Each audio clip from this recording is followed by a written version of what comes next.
Section 11I gives us the bad debts deduction. So this is if you have someone that owes you money and you can't recover it and it's a bad debt.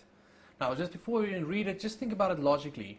So let's say I sell something to a debtor for 100 Rand. So I sell something to someone for 100 Rands, they say they're going to pay me. So that 100 Rands gets included in my gross income because it has accrued to me. I'm unconditionally entitled to it. So I've got taxed on it. Then if the person later if it becomes a bad debt, I get that as a deduction because I got taxed on it once. So when I sold it the first time to the person for 100 Rands, in my Rands column I went sale, 100, and now later when it becomes a bad debt, I get that amount as a deduction. Makes sense because you didn't get the money, so you can't be taxed on it. Right, so let's read it. So again, if you're carrying on a trade, the amount of any debt due to the taxpayer, which has, during the year of assessment, become bad, provided the amount is included in the current year of assessment or was included in the previous year of assessment in the taxpayer's income. So the amount is included in the taxpayer's income, either in the current year or a past year. So when can you claim a bad debt? If these three requirements are met. Now let's quickly talk about it. First thing is that the debt must be due to the taxpayer. So it means the money must be coming to you. You must be the person who is going to get paid.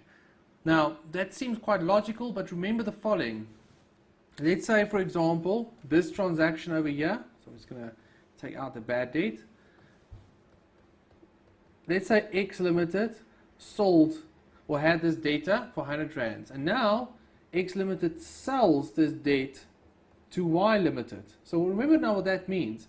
That means then if Y Limited collects the 100 Rands, they will get paid. So you can sell your debtors.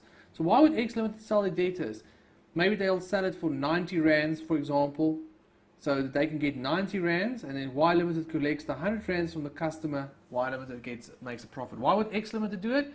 To raise funds. If, for example, they don't want to wait for the debtors to pay, you can sell your debtors book. You guys do cover these things also in things like management accounting. Now, if you've sold your debtors, so it's no longer due to you, you can't claim the bad debt. It must have become bad during the year of assessment. That means if it was already a bad debt last year, you can't claim it this year. So in other words, it must, first of all, you must prove that it's a bad debt. So you can't just say, well, I think it's a bad debt. You must prove that you've tried to do something to recover the debt and it's impossible. And then you must claim it in the correct tax year. And then the last one, which is very important, says that the debt must have been included in the taxpayer's income in the current year or prior years. Now, what that means is, for example, this, what I used here. Okay, let's just actually get rid of this. So X Limited sells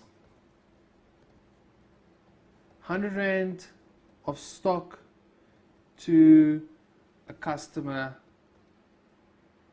on credit. Now if you do that, that 100 Rands gets included in your gross income. So it was included in your income. So that means that this becomes a bad debt later, you can claim it. Now, sometimes you have debts which were not included in your gross income. So for example, X Limited lends 100 Rands to an employee. So it's a staff loan. So you give someone a loan, for example, right? X Limited is not a business that gives out loans. What do we do when we give this loan? What do we include in Rands? Nothing. You've given something away. It's capital nature, right? So the loan actually is capital, so there's no amount. Now this employee becomes a bad debt. You can't claim a deduction for it. There will be a capital loss. The capital loss will be, if you write it off, proceeds, null, and base cost is whatever the base cost is. Whenever you collect money, there's always an asset. Remember guys, currency is not an asset for capital gains tax, but if you owe money, if you've got a debtor, that is an asset, even for CGT, because it's the right to receive something. Now, let's just use it as a simple example. If I sell something for 100 Rands to someone, and they later pay me, this is what would happen. When they pay me, this is what would happen to the debt. Proceeds would be the 100 rands that they paid me, and base cost is the 100 rands of the debt. So there's no capital gain. That's how it works most of the time.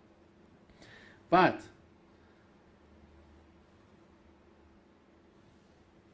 if you write off a bad debt like this, proceeds will be null and base cost will be 100.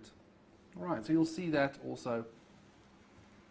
Look at examples, but guys, not as common to see that. So that's bad debts. Section 11J tells us how and what we can claim as a deduction in respect of doubtful debts. Now, usually doubtful debts are debts which have not yet gone bad, but we have suspicion or we expect that it might go bad. There's some indication that it might become a bad debt. It's a doubtful debt as we all know it. Now, typically, the first thing I want you to remember, as I'm going to just make one note here, I'm going to say remember, usually provisions may not be deducted. Can you remember what the section tells us that? It's section 23E. Remember, section 23 is the section of the Act where it tells us everything that you may not deduct. It tells us specifically that you can't claim provisions, amounts moved to reserve funds. But now, if you make a provision for a doubtful debt, that's a provision. So typically you're not allowed to claim that, but now they obviously in section 11J tell us that we can. So this is a special deduction. Now the first thing I want you to understand is that you will claim the deduction in the current year. Anything that you claimed in the past year in respect of doubtful debts must be added back to your income in the next year. Right, so if you claim something last year, this year you must add it back. If you claim something this year, next year you must add that amount back. Right, so let's say it's 2011, let's say, and you claim section 11J of 40,000, and in 2012 you claim section 11J of 50,000. So let's just say that's how it was. If you do your tax calculation for 2011, there will be a section 11J deduction of 40,000 rands. In 2012, for section 11J, you will have the prior year amount, the 40,000, which you add back, and the current year amount you will deduct. So the net effect is that it's a 10,000 rands movement, and that is typically you record the movement in an account. So that's the same thing here. Right, so it can obviously work the other way around also, that there will even be an income if, for example, last year you deducted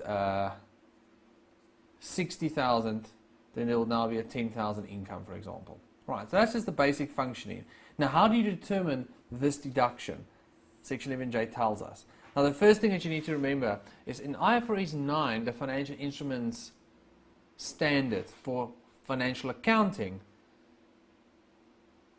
it tells us certain ways in which we need to consider credit losses and doubtful debts. Now, what I want you to understand is that we have two situations. We have a situation where the taxpayer does not apply IFRS 9, sorry, I should say IFRS 9, or a situation where the taxpayer does apply IFRS 9. Now, the two rules are a little bit different. In an exam situation, they will tell you this taxpayer applies IFRS 9 or this taxpayer does not apply IFRS 9. So you don't have to worry about it too much, they will tell you. Now, how it works is, if you do not apply IFRS 9, the provision for doubtful debts is calculated as 40%, so a higher amount of debtors which are on arrears for 120 days or more. So these are debtors which have basically been outstanding for 120 days or more. And if debtors have been outstanding for 6 days or more, the provision for doubtful debt is 25%. So between 60 and 120, it is 25%, and above that it's 40% because the risk increases. IFRS 9, if you do apply IFRS 9 though, it works as follows.